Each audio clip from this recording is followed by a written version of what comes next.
फातिमा की रानी माँ, प्रभु यीशु की माँ, आसरा तू ही है माँ।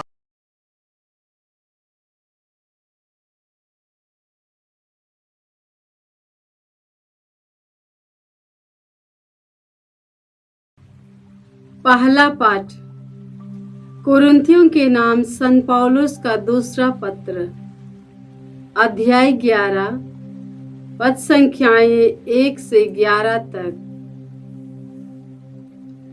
ओ, यदि आप लोग मेरी थोड़ी सी नादानी सहन कर लेते, खैर आप मुझे अवश्य सहन करेंगे।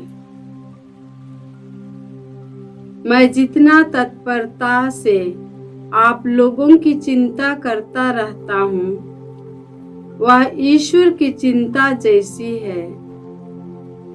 मैंने आपके एकमात्र दूल्हे मसीह के साथ आपका वाग्दान संपन्न किया, जिससे मैं आपको पवित्र कुंवारी की तरह उनके सामने प्रस्तुत कर सकूं। मुझे डर है कि जिस प्रकार सांप ने अपनी धूर्तता से हवा को धोखा दिया था, उसी प्रकार आप लोगों का मन भी न बहका दिया जाए और आप मसीह के प्रति अपनी निष्कपट भक्ति ना खो बैठे,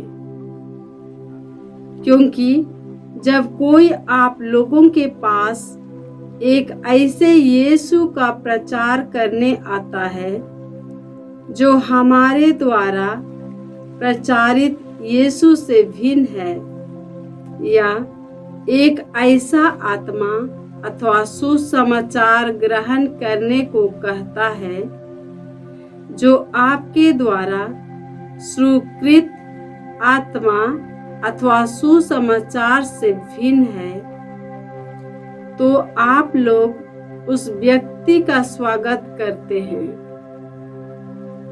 ऐसे महान प्रचारकों से मैं अपने को किसी भी तरह कम नहीं समझता। मैं अच्छा वक्ता नहीं हूँ, किंतु मुझ में ज्ञान का अभाव नहीं।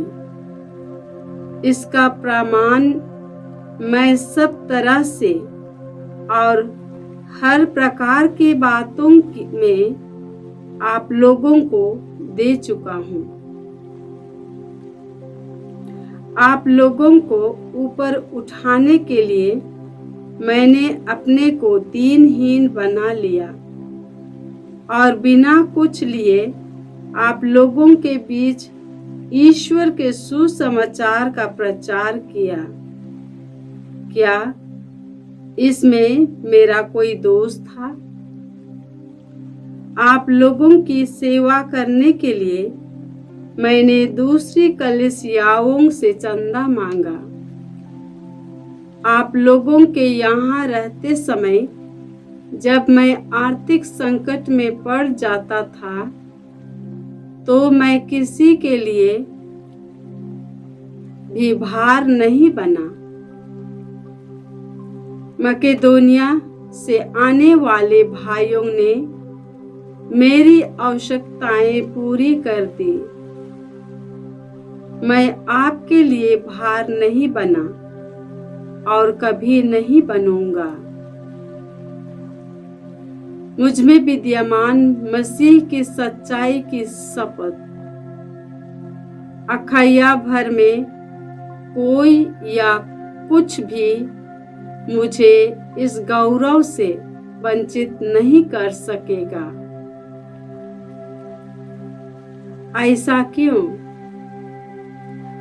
क्या इसलिए कि मैं आपको प्यार नहीं करता? ईश्वर जानता है कि मैं आप लोगों को प्यार करता हूँ। प्रभु की वाणी। ईश्वर को धन्यवाद। वचन अनुवाक्य। प्रभु के कार्य सच्चे तथा न्यायपूर्ण है। प्रभु के कार्य सच्चे तथा न्यायपूर्ण है। धर्मियों की कोष्ठी और उनकी सभा में मैं सारे हृदय से प्रभु की स्तुति करूंगा। प्रभु के कार्य महान है, भक्त जन उनका मनन करें। अनुवाक्य। प्रभु के कार्य सच्चे तथा न्यायपूर्ण है। प्रभु के कार्य सच्चे तथा न्यायपूर्ण है। उसके कार्य प्रतापी तथा ऐश्वर्यपूर्ण है। उसका न्याय युग युगों तक बना रहता है।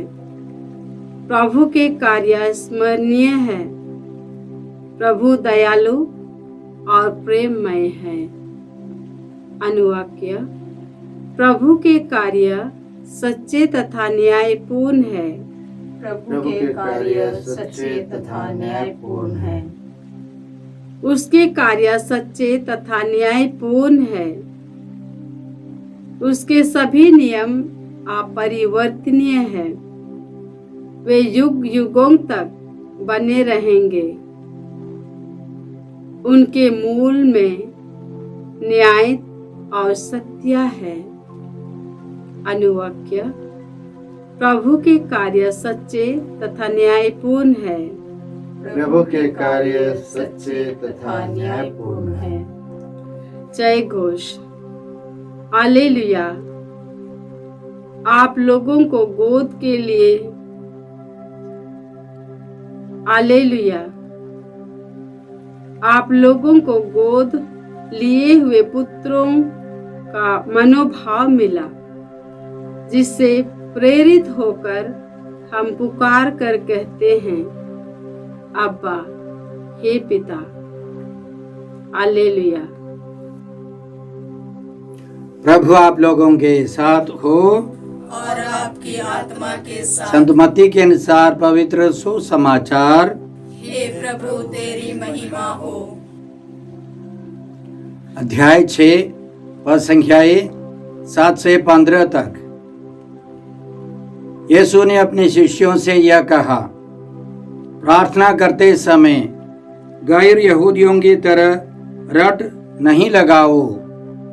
वे समझते हैं कि लंबी लंबी प्रार्थनाएं करने से हमारी सुनवाई होती है।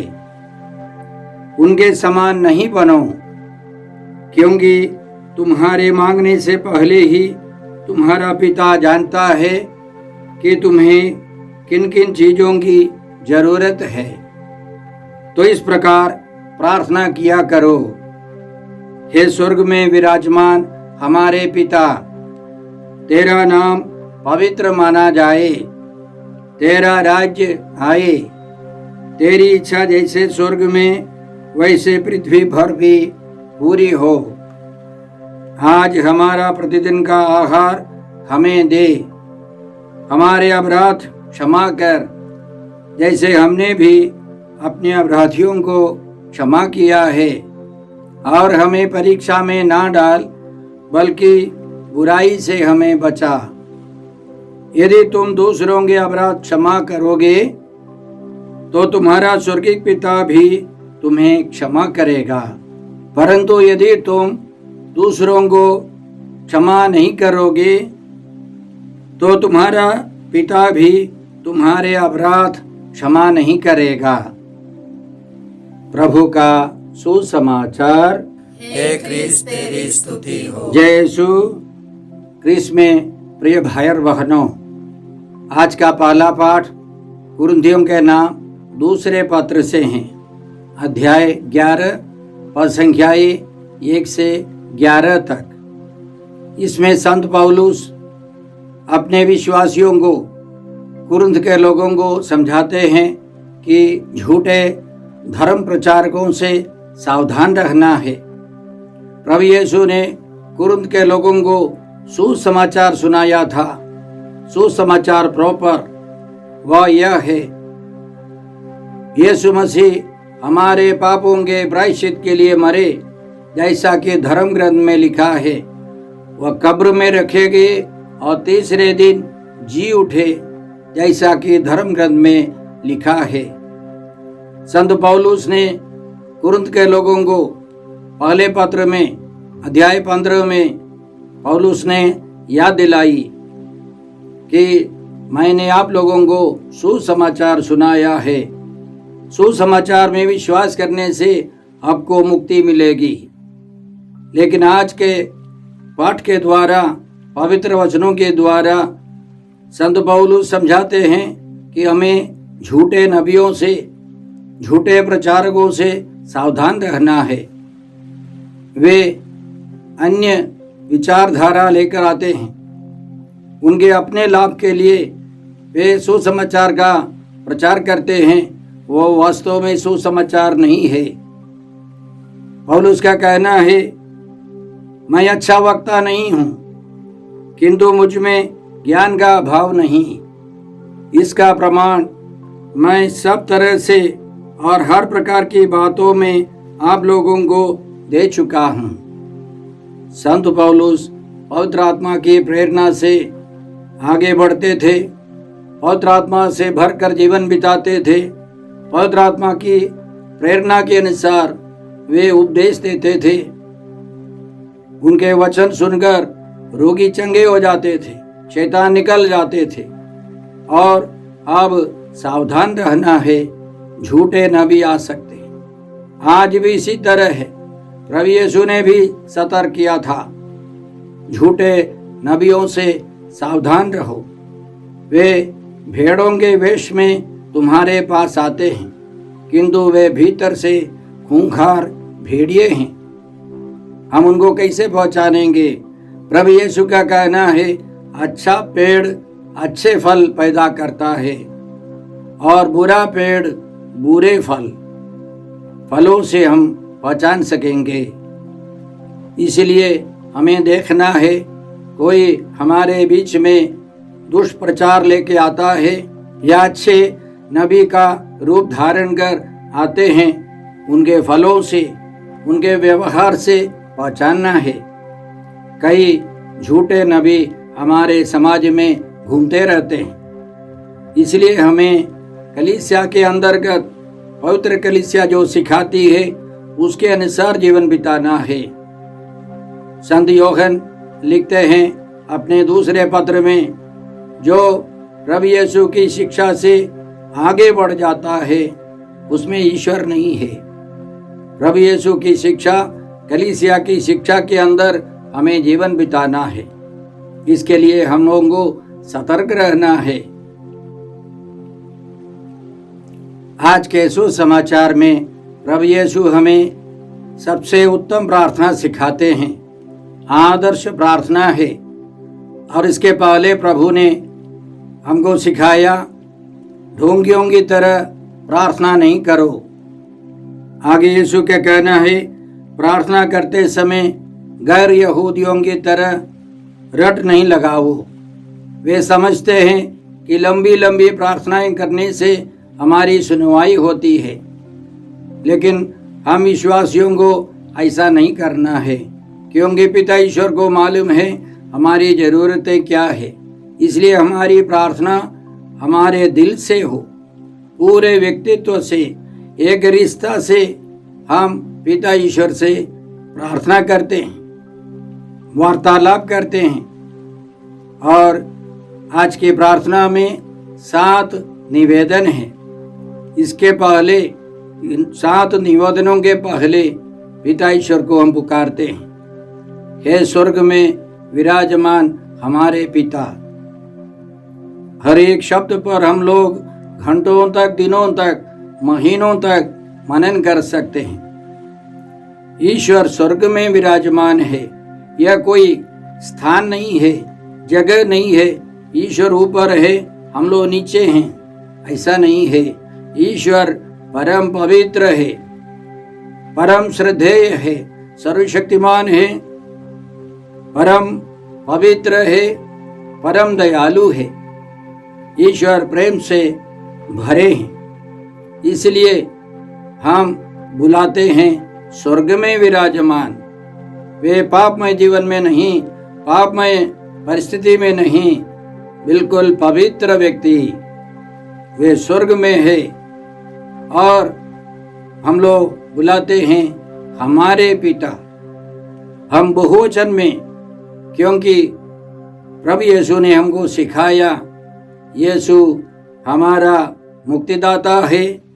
प्रभु यीशु ने हमें सिखाया है कि ईश्वर में 3 व्यक्ति है, पिता ईश्वर, पुत्र ईश्वर और पवित्र आत्मा ईश्वर। पिता ईश्वर हम सबों के प्रेमी पिता के रूप में पेश आता है। ईश्वर ने हम सबों को अनादिकाल से प्यार किया है और पिता ईश्वर हमारे पिता हैं, क्योंकि जो विश्वासी है उनके दिल में पवित्र आत्मा प्रेरणा देता रहता है कि ईश्वर अब्बा है, ईश्वर पिता है।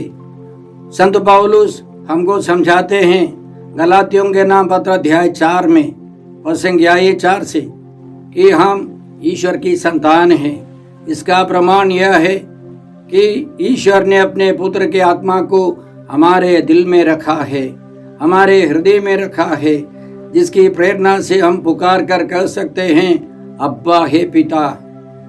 इसी तरह रोमियों के नाम पत्र में भी संत पौलुस हमको सिखाते हैं जो पवित्र आत्मा से संचालित हैं वे सब ईश्वर के पुत्र पुत्रियां हैं। आत्मा स्वयं हमें आश्वासन देता है कि हम सचमुच ईश्वर की संतान हैं, हम ईश्वर की विरासत के अधिकारी हैं। इसलिए हम पुकारते हैं हमारे पिता। ईश्वर हमारा पिता है, जीवन का स्रोत है, सभी परिवारों की नींव है, सभी सृष्ट वस्तुओं की नींव है, मूल आधार है पिता ईश्वर। जब हम लोग पिता ईश्वर को हमारे पिता नाम लेकर पुकारते हैं, एक रिश्ता है। वह रिश्ता प्रभु यीशु के कारण है। प्रभु यीशु ने अपने दुख भोग मृत्यु और पुनरुत्थान के कारण हमको गोद लिया है। हम ईश्वर के परिवार के दत्तक पुत्र पुत्रियां हैं। ईश्वर ने प्रेम से प्रेरित होकर आदि में ही निर्धारित किया कि हम यीशु मसीह के द्वारा उसके दत्तक पुत्र पुत्रियां बनेंगे। यह ईश्वर की योजना थी। यीशु मसीह के कारण हम पिता ईश्वर को अब्बा बुलाते हैं। पवित्र आत्मा की प्रेरणा से हम ईश्वर को अब्बा बुलाते हैं। वहाँ एक रिश्ता है, एक आत्मीयता है। हम इसके लिए धन्यवाद देते हैं। आगे हम 7 निवेदन पाते हैं। पहला, दूसरा, तीसरा ईश्वर के प्रति है। तेरा नाम पवित्र माना जाए। हे अब्बा पिता, तेरा नाम पवित्र माना जाए। इब्रानियों के बीच में नाम का मतलब व्यक्ति। ईश्वर को संबोधित करते हुए भक्त कहता है, हे ईश्वर, सभी सृष्टि, सभी मनुष्य तेरी स्तुति करे, तेरी आराधना करे। जीवन का लक्ष्य है पिता ईश्वर की आराधना। पिता ईश्वर की महिमा के लिए हमें जीवन बिताना है। और आगे कहता है तेरा राज्य आए। हम देखते हैं चारों तरफ शैतान का राज्य है, शैतान का बोलबाला है। हम प्रतिदिन प्रार्थना करते हैं हम ईश्वर के राज्य में निवास करें और ईश्वर का राज्य फैलता जाए, शैतान का राज्य समाप्त हो जाए। यह हमारी नम्र प्रार्थना है। तेरी इच्छा जैसे स्वर्ग में वैसे इस पृथ्वी पर भी पूरी हो। हम ईश्वर की इच्छा के अनुसार जीवन बिताए। हमारी इच्छा छोड़कर ईश्वर की इच्छा के लिए हमें जीवन बिताना है, तभी ईश्वर का राज्य आएगा। उसके बाद 4 निवेदन हमारे लिए हैं, हमारे दैनिक भोजन के लिए। तरह तरह के भोजन हम लोग करते हैं, यह शरीर का भोजन है। लेकिन जब हम लोग प्रार्थना करते हैं, न केवल शरीर के लिए बल्कि सारे व्यक्तित्व के लिए, हमारे मन, हमारी आत्माओं के लिए भोजन चाहिए। हमारी आत्मा का भोजन ईश्वर का वचन और प्रार्थना है।